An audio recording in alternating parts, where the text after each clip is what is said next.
Cougar Nation, Jake Brandon here with Cougar Board, and this evening I am joined by Micah Harper. Micah, how are you? I'm good. How about you? Doing good, man. It's good to have you here. Man, I'm glad to be here. Yeah, so for those that maybe don't know you as well as I do, tell us about yourself. Where did you play high school ball? How long have you been at BYU? What positions have they tried you at? All that stuff. Okay, so I'm from Chandler, Arizona.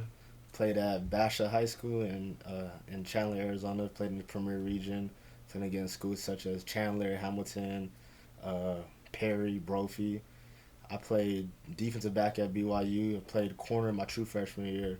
Got switched to strong safety recently. I'm going into my third year here at BYU, and I'll be a redshirt freshman.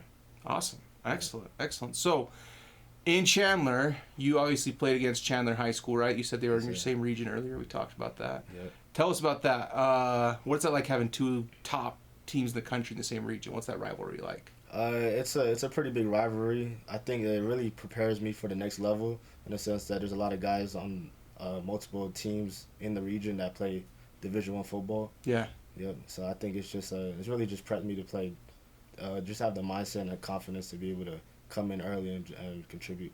So being a D1 guy, I imagine you played offense, defense, and special teams in high school? Yes. What'd you play on offense?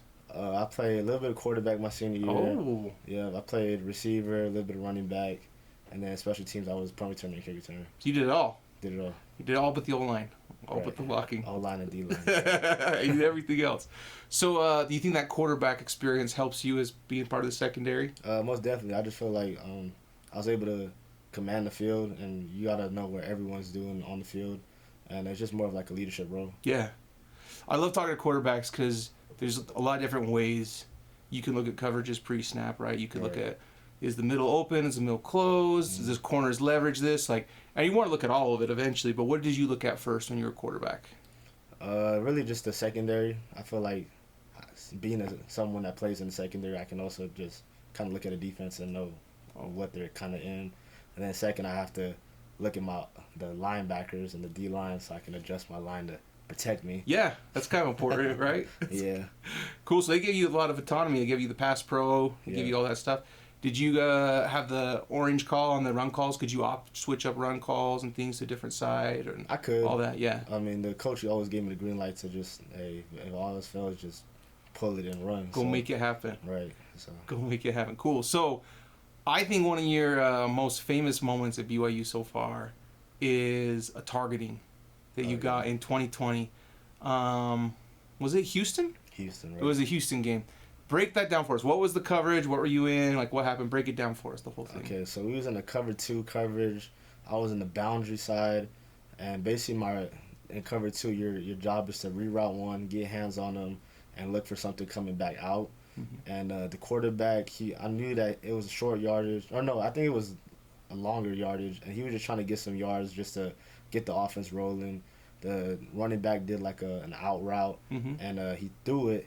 And I came down, and as soon as he threw it, he dropped it, and I hit him right afterwards. And they called me for targeting. And then after the play, the running back headbutted me. Yeah. So I thought that when they was reviewing it in the game, I thought it was a targeting on him, or right, because they threw the flag on him. Yeah. So I was wondering, I was like, oh yeah, that's a 15 yards back, or unsportsmanlike. And then in the game, they just kept reviewing it on the jumbotron, and I was asking my corners coach, I was like, are they reviewing it on me, the targeting? And he was like, nah, there's no way. And then next thing you know, the call comes out, and they kicked me out of the game. Yeah. Right before the halftime. So. Oh, dude, man, and you were playing well. Yeah. You were playing well. You were rolling in that. So, yeah, so cover 2, you've got the flats, right? You get hands on number 1, but you passed him off to somebody else, and you're owning the flats. Unless there's nothing coming, then you can stick with him a little longer, right? For those at home who don't know. Cool. So, what are we doing at BYU now? You said recently you had a position change, right? What's that been like for you? I love it, honestly. I feel like strong safety is a position where you have to really be able to do everything. You got to be able to come down in the box and be physical with tight ends. You got to be able to guard slots, help out up top when it's in too high coverages. So, you really got to just be a jack of all trades. Yeah, you gotta know the coverages inside and out, right. And you gotta know where you're helping out, what you can let go. You gotta, yeah. It's probably the most technical position on defense. Yeah. In terms of knowing your responsibility and having to get to the right place in a hurry. Right. Because you cover a lot of ground out there. Exactly. So I heard some rumors from some players that you are one of the best coverage guys there is, and guys come to you to get extra work. Is that true? It's happened in the past. Yeah. I think one thing about my game when I was playing corner is I learned how to play off from my dad. Mm-hmm. So I think nowadays not a lot of corners practice or off technique or really using the game. Mm-hmm. So I think that's just something different about my game is that I can play off, and that kind of helps at safety because you're coming from, you're playing from 12 yards, 10 yards, come down to 8 yards. So it really helps. I can really just play off coverage, and I don't worry about it. So to get that look, those guys come to you to get some work with that, right? If they want trying to work on that. Cool. So you've been at practice, obviously. We've got, I feel like, a little bit of a wide receiver competition going on, right? Mm-hmm. You've got Neal, who's in the NFL, Samson, who's get some NFL time. Now you've got Cody Epps, Chase Roberts, Braden Cosper, and Keanu Hill all kind of battling. Mm-hmm. I mean, Puka and Gunner have got, X and Z locked down. They got whatever on. They can move them to F, Y, whatever. They can move them whatever. But they've got those first two spots locked down. But anytime we go 3 receivers and not 2 tight ends, there's some time there. Who have you seen? Who stood out to you? What have you seen from those guys? Honestly, I think Cody Epps is going to really be a big-time player for our team this year. With Neal gone in the slot, I think Cody really is going to be the next man up. I think it's his time, honestly. We're going into our 3rd year. Yeah. We learned the system. We were freshmen. We played a little bit. Last year he was hurt. Yeah. And I think this year we're really just he's gonna show us what he did at Mater Dei, just shock the world and, abuse coverages and defenses. And he had a good quarterback at Mater Dei, right? Help him out. Bryce Young. Just a Heisman Trophy winner. Just that, nothing big, nothing major. And you also had an injury. Tell us about your injury. Walk us through, what happened, when it happened. So it was the 2nd day of spring ball. We was in one-on-one drill, so early in the practice. And then I was guarding one of the slot receivers because I was transitioning to the nickel. Yeah. And then the receiver went outside, and I held him really good. I was playing the inside, and then he tried to come back inside of me, and I was really just holding him up, and then his knee kind of hit the inside of my knee and shot my knee back in the IPF, which is turf, and then my foot just got stuck in the ground, and then that twisting of my knee kind of tore my ACL, and I kind of fell down. And it was weird because I didn't have the strength to get back up. So I was just I didn't think nothing was crazy, but I did feel a pop. And I got help up, and then, I walked to the sideline. And I think I just had so much adrenaline. So I was running and doing squats, high knees. I'm oh, I'm good. And then they was let's just be precautionary, just look it out. So they put a bag of ice on, and then after I took the ice, I was oh, I can't really walk like that. Mm-hmm. And then I got an MRI, and a couple of days later I got the call saying that I tore my ACL. So just a pop though. Yeah, just a pop. Because I talked with Keenan Peely, he said it felt like a grenade went off in his knee. That's how he described it. Yeah. Right. But anyway, yeah, you can feel different. Sometimes, I tore my plantar fascia in a game. I don't even know when I tore it. Yeah. It was I had adrenaline. It was a tight game, right? And it was a significant injury. I had no idea. Torn until the next day. So we actually thought it was the MCL because the inside from that twisting. Yeah. Was hurting my MCL, and I was just thinking I've had this injury before, and I'll probably be down by a month. The rest of spring ball. Yeah. And I'll be good afterwards, and then. I was just crossing my fingers that was the case, but just so happens it wasn't.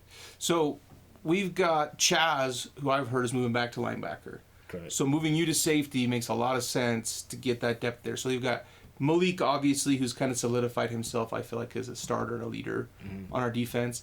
And you've got Hayden Livingston, who's got some time and stuff as well. And that, where do you think it's you and Hayden battling out for one of the spots at safety, or you think you're going to play more nickel? Or how do you see it shaking out? How are they using you right now? Right now they have Hayden at free safety, Uh-huh. So they'll have Hayden and Malik pushing for who the starter is.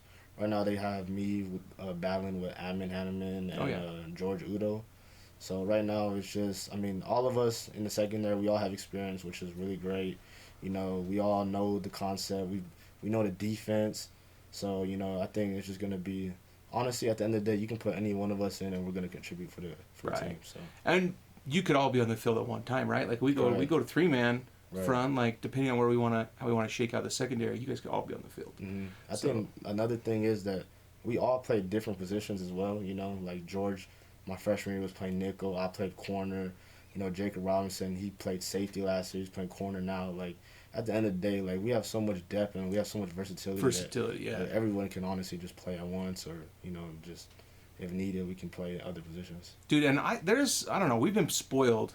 I feel like the last 3 years with our secondary depth, because we've had dudes go down. Like you look at how Keenan went down at the beginning of last season, and then I mean you had Isaiah starting the Utah game, and then you had Caleb Hayes like starting after him, and you had all these different people starting and contributing, and I thought our secondary played pretty solid, no matter who was back there. I didn't see a lot of like errors in that. You agree with that? I agree. I mean, I think Coach G is a great coach. You know, he does a great job recruiting. And I think, honestly, I mean, we just have a team of guys that just all want to play, you know. And when we get the opportunity, we are going to, make the most of it. Yeah. So we had injuries last year. D was a little banged up.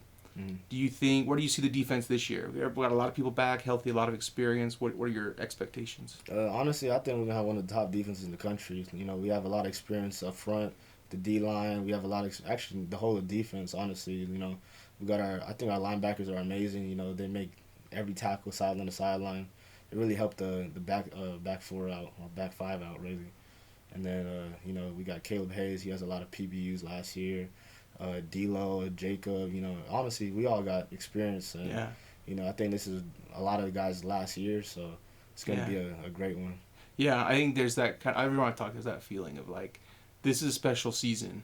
Because there's a lot of guys with their eyes on the league after this one, and there's a lot of returning experience. Exactly. And I'm excited about it. Any games you got circled? Oh, I definitely got Baylor because, they beat us last year and I didn't play in it. I like Notre Dame in Vegas because I didn't play in Vegas last year. And I got a homie that plays on Notre Dame, and Notre Dame kind of recruited me in high school. So, oh, nice. That's definitely one. I like Oregon a lot because I know the DB coach, so my dad coaches his son, and his son is an Oregon commit at corner. Okay. So, those are my top three right now. I'm heading out to Oregon and Vegas for sure. Okay. I'm hoping I can get out to Stanford and maybe another one. I don't know, but we'll see. But, hey, I appreciate you coming on, man. Yeah. Talking some ball with us. I'm glad to be here. Yeah, and we'll be touch base soon. We're going to see if we can get you to post a little bit on Cougar Board, just write up, hey, what's going on, maybe answer some questions for some fans. I know fans will be super excited to just interact with you a little bit, just a little Q&A with those guys, and we'll try and get you hooked up with that. But thanks for coming on today, man. Yeah, thanks you. Yeah, man. That's it. Cougar Board's out.